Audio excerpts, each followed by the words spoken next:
Mrs Deshpande season 1 ఈ series Jio Hotstar లో తెలుగులో కూడా అవైలబుల్ గా ఉంది. ఇది ఒక క్రైమ్ ఇన్వెస్టిగేషన్ థ్రిల్లర్. జైల్లో ఉన్న సీరియల్ కిల్లర్ మిసెస్ దేశపాండేని కాపీ క్యాట్ చేస్తూ 25 సంవత్సరాల తర్వాత బయట ఎవరో మర్డర్ చేస్తూ ఉంటారు. ఆ బయట సీరియల్ కిల్లింగ్ చేసే వాళ్ళని పట్టుకోవడానికి పోలీసుల ఇన్వెస్టిగేషన్ లో మిసెస్ దేశపాండే హెల్ప్ చేస్తారు. ఇదే ఈ సిరీస్ కథ. ఇది ఒరిజినల్ సిరీస్ కాదు, ఫారిన్ టీవీ షో నుండి ఇన్స్పైర్ అయ్యారు. బట్ కాన్సెప్ట్ మాత్రం కొత్తగా అనిపించింది. అలాగే ఫస్ట్ నుంచి లాస్ట్ వరకు ఎంగేజింగ్ గా వెళ్ళింది. దానివల్ల సిరీస్ అయితే నాకు నచ్చింది. ఫస్ట్ ఎపిసోడ్ లో స్టార్టింగ్ లోనే సీరియల్ కిల్లింగ్ చేయడం చూపిస్తారు. అక్కడ నుండి లాస్ట్ ఎపిసోడ్ వరకు అసలు సీరియల్ కిల్లింగ్ చేసింది ఎవరా అన్న ఒక క్యూరియాసిటీని బాగా మెయింటైన్ చేశారు. ప్రతి ఎపిసోడ్ లో ట్విస్ట్ ఉన్నాయి. ఆల్మోస్ట్ అన్ని ట్విస్ట్లు కూడా వర్కౌట్ అయ్యాయి. మూడో ఎపిసోడ్ ఎండింగ్ లో వచ్చే ట్విస్ట్ తర్వాత థ్రిల్లర్ లో కొంచెం ఫ్యామిలీ డ్రామా ఎమోషన్స్ యాడ్ అయ్యాయి. దీని వల్ల 4, 5 ఈ ఎపిసోడ్స్ కొంచెం స్లో అయినట్టు అనిపించింది. బట్ ఓవరాల్ గా సిరీస్ కంప్లీట్ అయ్యేటప్పటికి ఒక సాటిస్ఫాక్షన్ అయితే వచ్చింది. మొత్తం 6 ఎపిసోడ్స్ ఉన్నాయి. ఒక్కొక్కటి దాదాపు 50 నిమిషాలు ఉంది. టోటల్ గా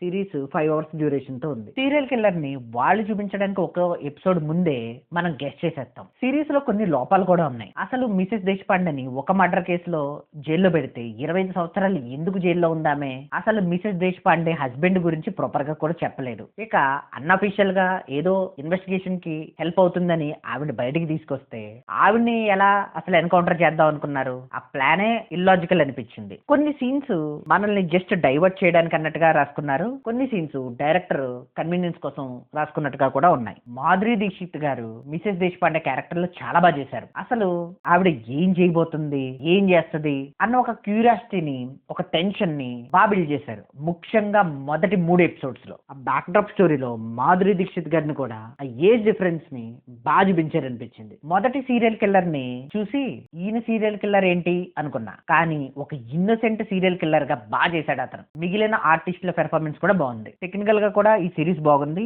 సినిమాటోగ్రఫీ బాగుంది. బ్యాక్గ్రౌండ్ మ్యూజిక్ బాగుంది. సాంగ్స్ అయితే ఏం లేవు. తెలుగు డబ్బింగ్ బాగుంది. అక్కడక్కడ చిన్న చిన్న ఫౌల్ లాంగ్వేజ్, ఒక బ్యాక్లెస్ సీన్, అలాగే సీరియల్ కిల్లింగ్ లో మెడకి రూప్ పెట్టి లాగడం లాంటి మర్డర్స్ కూడా ఉన్నాయి. బట్ ఓవరాల్ గా అయితే అంత అబ్జెక్షనబుల్ గా అయితే లేదు. ఫ్యామిలీతో కూడా చూసేయచ్చు. ఓవరాల్ గా ఈ సిరీస్ కి నేను ఇచ్చే rating 3.25 out of 5. It's purely my opinion. Thank you.